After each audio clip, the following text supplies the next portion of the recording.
Have you been searching for that next level upgrade? Ready to invest into something that is in it for the long haul? Well, look no further than the Composite innovations provided by Prime. These customly crafted pieces are handmade by former Jason Johnson Racing car chief and Prime owner-operator Clyde Knipp. Prime Composite Innovations is located centrally in Missouri and is looking to provide that big-time performance at a fraction of that big-time price. For additional information, visit prime-composites.com today to see what they have to offer, as well as their stable of current full-time drivers that trust Prime with their ride.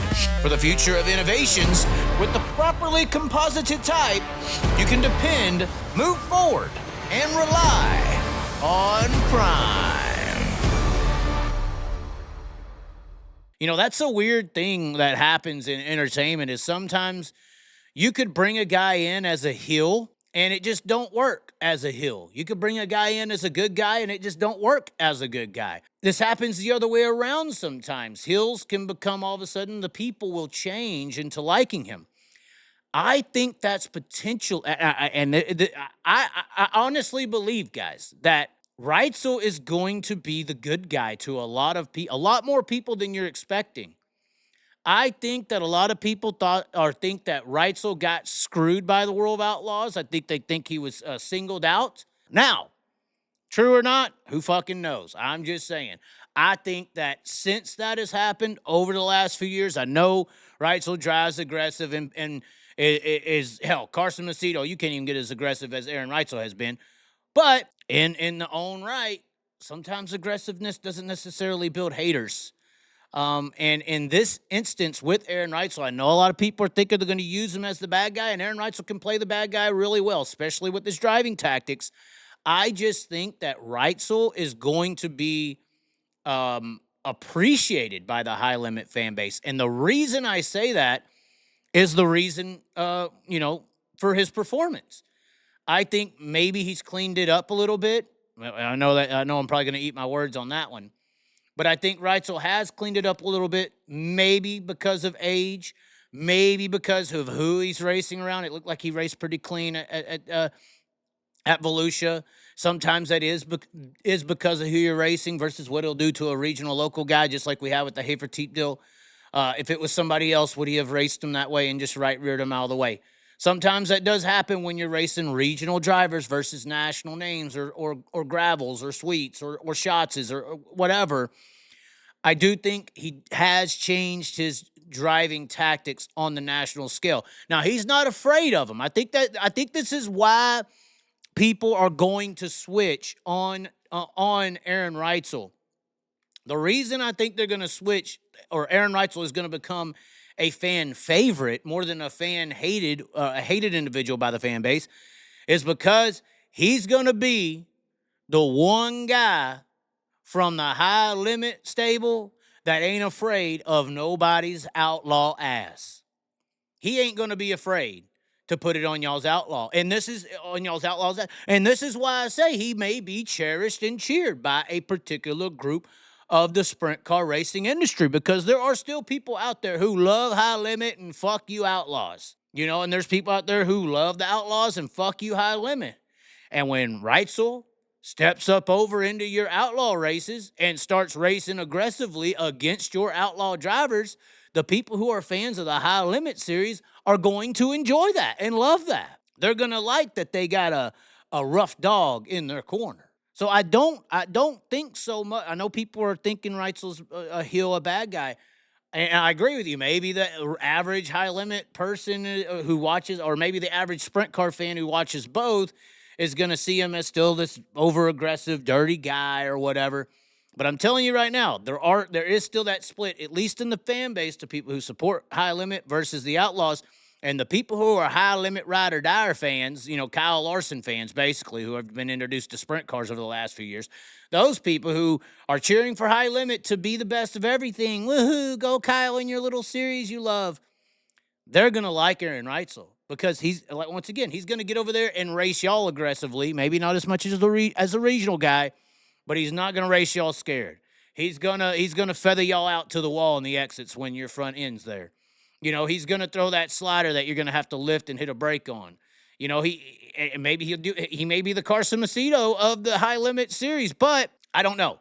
Who's more aggressive, Aaron Reutzel or Carson Macedo? That is a good question. I feel like Reitzel pulls the moves more so it don't matter who you are, the aggressive styles. Maybe, like I said, maybe advanced over the years on the national level, but I still see him pull some pretty aggressive stuff, at least based on last year. I feel like Macedo, it's like, who are you? Like, if you're Donnie or one of the cool kids, we'll race you respectively and clean. If you're some lap car that we don't know, fuck you. See the fence, bitch. That's how I feel Macedo is. He changes his aggressiveness based on who it is, where I feel like Reitzel's a little more consistent across the board in his aggressive driving tactics on the racetrack. But Reitzel winning high limit's going to be pretty tough. Obviously, they do have the crew chief change there with Brad Sweet, but Sweet's looking very fast. Sweet's looking good. He didn't look off the pace at Volusia. He looked par average as we're used to seeing him run. So it didn't look like he fell off much. So it'll be interesting. Reitzel wins high limit championship. That is a statement, but it's not. I don't think it's too crazy of a statement. He was running good with the Outlaws. He was Rookie of the Year, leading that, winning that. Obviously, he's been driving Knoxville a lot, Midwest, Northern Midwest things for a while now. Dinking and ducking on the high national racing scenes here and there. But, it looked like they had their shit together at Volusia, buddy. And if Reitzel's got his shit together, he's got enough track experience to really jump out there and do some damage. Will he be top 3 in the point standings? I think that's solidified. No, me personally, do I think Aaron Reutzel would be top 3 in the point standings? Yes. Can he beat Brad Sweet, which I still think is the horse out front? It's tough when you're going up against that 49 in a points racing scenario. Ask the World of Outlaws how that worked out for year in and year out. It's just, obviously, high limit goes to a little more of a outlaw, rowdy boy schedule, racetrack schedule, short tracks. I think Aaron Reutzel excels on short tracks. He's came from the South down here. A lot of your tracks down here in the South are bull ring-ish styles, but they got that slick surface like a northern facility would. Not really a cowboy up, ruddy, hooked up track like the West Coast short track, but like a slick glass short track, which provides, I think, really good driving talent and training tools, which is why I think there's been some good guys from the South. I can't wait for this KSP race next weekend. Not this weekend, but next. It looks like the forecast is good, guys. There's rain this Saturday, but the next week, all mid-70s for a high. Barely a percent of rain, a chance at all next week. I tell you what, that KSP race, Kennedale Speedway Park, we call it KSP here in Texas. That KSP race I was talking about last year, even though I was in Australia, it went so bad. This year, it does not look like it's going to be that bad. It looks like it's good and green for 2 nights of racing.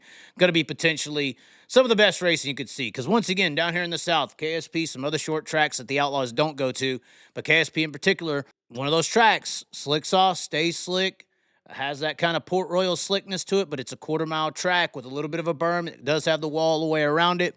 I'm telling you, it's going to be some great racing. That's why I'm here in Texas. I can't wait for the Kennedale Speedway Park events next Friday and Saturday night. That is the same weekend as the high limit opener, though. So we'll be having our phones and we'll be watching. Any comments to my ramble there? Another must-have product for some of you out there, and I have hands-on experience in this now, is the optics from Deatherage Certified Opticians. With drivers like Jonathan Davenport in the late model world and Donnie Schatz in the sprint car world utilizing these HD fog and glare resistant lenses, they have racked up millions of dollars, yes, millions of dollars on the racetrack, especially JD. This same technology can be utilized in the world outside of racing. When I got my pair, my biggest notice in using them is driving. Previously, a nice scene of mountains or just some country prairies or trees or lakes or something as you're driving down the highway would be somewhat of a blur at extreme distances. But when I put this pair on, I feel like I could see the leaves on a damn branch from a half mile away. The scenes and views are just literally enhanced. At night, it used to be horrible in trying to either drive in the rain or dodging white-tailed deer in the middle of the night, leaving these tracks that are located in BFE. But with these optics from Deatherage, the anti-glare technology meant for the racetrack transfers into defeating those horrific LED lights on the egotistical maniacs out there in their 2004 souped-up pickup trucks on 35s. Whether you already have glasses or think you may need some, this is the way to go. And he supports motorsports. I mean, this is a full around 100%, good for you, good for him, good for everybody in the motorsports world. And with the wide range of styles I saw within his shop, it opens the possibilities to all walks of life inside and outside of racing. Call Greg today at 940-733-2843 or visit DeatherageOpticians.com. DeatherAge Opticians.com. And hey, let them know that you heard about him on the show.